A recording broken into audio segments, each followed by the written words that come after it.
हमारे देश के एक बड़े क्रांतिकारी शहीद हुए चंद्रशेखर आजाद। उत्तर प्रदेश में एक ऐसी मुख्यमंत्री आई थी जिन्होंने चंद्रशेखर आजाद को पब्लिकली आतंकवादी कहा था। चंद्रशेखर आजाद के नाम के विद्यालय का पत्थर हटाकर किसी और के नाम का लगाया। एक पत्रकार ने शिकायत की तो घूम के गुस्से में बोली, कौन चंद्रशेखर आजाद, वो आतंकवादी। और इससे भी दुख की बात यह है कि जब उन्होंने ऐसा किया तब वो अपने बल पर मुख्यमंत्री नहीं थी, भारतीय जनता पार्टी के समर्थन से मुख्यमंत्री थी। मैंने भानु प्रताप शुक्ल का लेख पढ़ा तो मैंने सोचा 2-3 दिन में भाजपा वाले माफी मंगवाएंगे, लेकिन कोई बोला ही नहीं। मैं उन दिनों अटल जी अडवाणी जी से मिल लिया करता था, मेरे दोनों बहुत प्रिय श्रोता रहे। मैं शिकायत लेके उनके पास गया कि आपके समर्थन के मुख्यमंत्री हिंदुस्तान में चंद्रशेखर आजाद को आतंकवादी कहेगी। दोनों ने कोई जवाब नहीं दिया, दोनों चुप बैठे रहे। तो मैंने कहा आपकी चुप्पी आपकी मजबूरी होगी, मेरी कोई मजबूरी नहीं है। मैं एक कविता लेकर जनता के बीच बोलने जा रहा हूं। और मैं बोलने के लिए निकल गया। तो मैंने एक कविता लिखी और केवल इसलिए लिखी कि मैं देश की राजनीति से अनुरोध करता हूं, आप मत करो शहीदों का सम्मान, कम से कम उनका अपमान करने की हिम्मत मत करो, उनका अपमान मत करो। मन तो मेरा भी करता है झूमू नाचूं गाऊं मैं, आजादी की सौगातों पर 100 गीत सुनाऊं मैं, लेकिन शबनम वाला वातावरण कहां से लाऊं मैं, मेघ मल्हारों वाला अंतःकरण कहां से लाऊं मैं दामन में दर्द तुम्हारे अपने लेकर बैठा हूं, आजादी के टूटे फूटे सपने लेकर बैठा हूं। मैं दामन में दर्द तुम्हारे अपने लेकर बैठा हूं, आजादी के टूटे फूटे सपने लेकर बैठा हूं। घाव जिन्होंने भारत माता को गहरे दे रखे हैं, उन लोगों को जैड़ सुरक्षा के पहरे दे रखे हैं, उन लोगों को जैड़ सुरक्षा के पहरे दे रखे हैं। वो भारत को बर्बादी की हद तक लाने वाले हैं, वे ही स्वर्ण जयंती का पैगाम सुनाने वाले हैं। यहां से कविता शुरू करता हूं।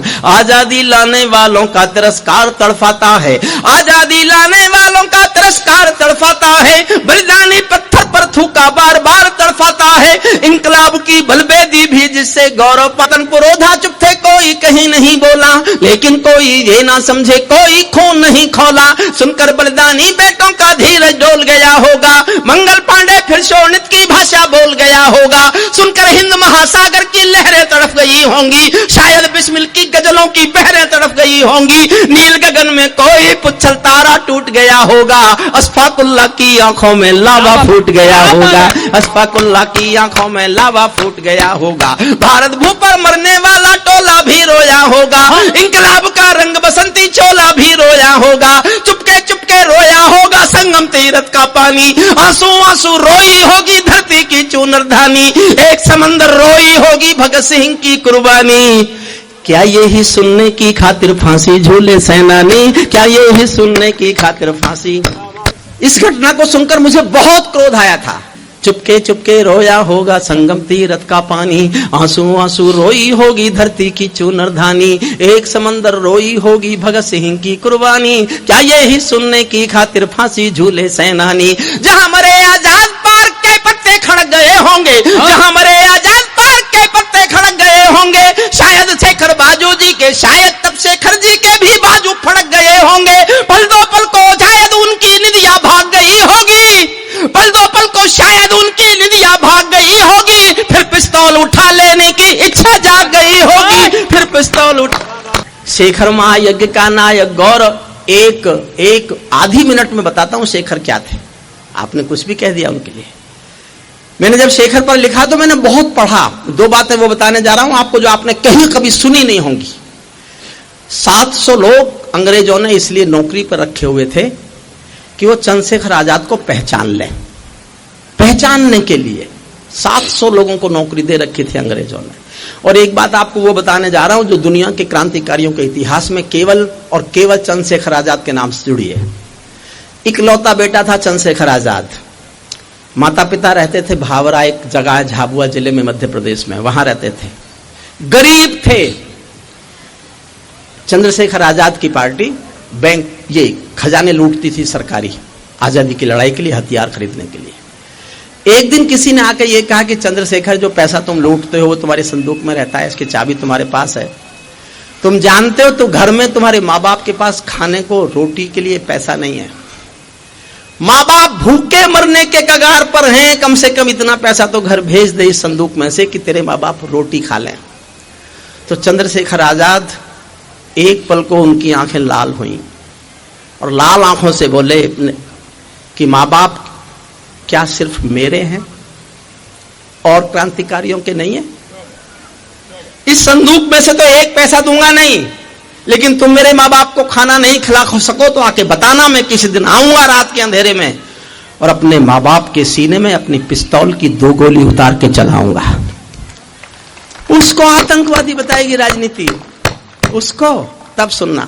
शेखर महायज्ञ का नायक गौरव भारत भूखा है, जिसका भारत की जनता से रिश्ता आज लहू का है, जिसके कारण त्याग अलौकिक माता के आंगन में था, इकलौता बेटा होकर भी आजादी के रण में था, जिसको खूनी मेहंदी से भी देह रचाना आता था, आजादी का योद्धा केवल चले चबे ना खाता था। अब तो नेता परवर सड़कें शहरों को खा जाते हैं और पुलों के शिलान्यास में नहरों को खा जाते हैं। अब तो नेता परवर सड़कें शहरों को खा जाते हैं और पुलों के शिलान्यास में नहरों को खा जाते हैं।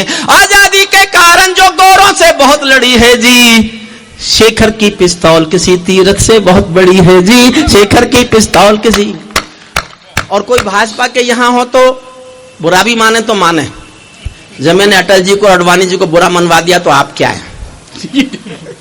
जो भारत माता की जय के इनके समर्थन से थी, इसलिए मेरा इन पर गुस्सा ज्यादा है, क्योंकि ये राम का नाम ज्यादा लेते हैं।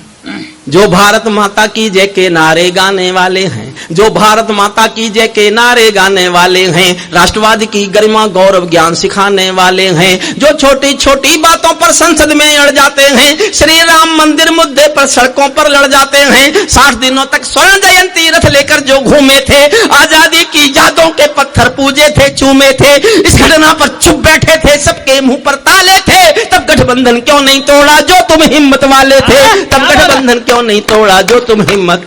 और 2 लाइन और पढ़ता हूं। इस घटना पर चुप बैठे थे, इस घटना पर चुप बैठे थे, सबके मुंह पर ताले थे, तब गठबंधन क्यों नहीं तोड़ा जो तुम हिम्मत वाले थे। तुम सत्ता में शामिल थे, 2 टूक डांट भी सकते थे, तुम सत्ता में शामिल थे, 2 टूक डांट भी सकते थे, जो जीव शहीदों पर थूके वो जीव काट भी सकते थे, जीव शहीदों पर थूके वो जीव। जिंदाबाद जिंदाबाद।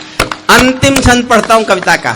जो सीने पर गोली खाने को आगे बढ़ जाते थे भारत, जो सीने पर गोली खाने को आगे बढ़ जाते थे, भारत माता की जय कहकर फांसी पर चढ़ जाते थे, जिन बेटों ने आजादी के लिए जवानी दे डाली, आजादी के हवन कुंड के लिए कहानी दे डाली। दूर गगन के तारे उनके नाम दिखाई देते हैं, दूर गगन के तारे उनके नाम दिखाई देते हैं, उनके स्मारक भी 4 धाम दिखाई देते हैं, उनके स्मारक भी 4 धाम दिखाई देते हैं। वे देवों की लोकसभा के अंग बने बैठे होंगे। मैं उनका स्थान बता रहा हूं, कविता की सबसे अच्छी पंक्ति।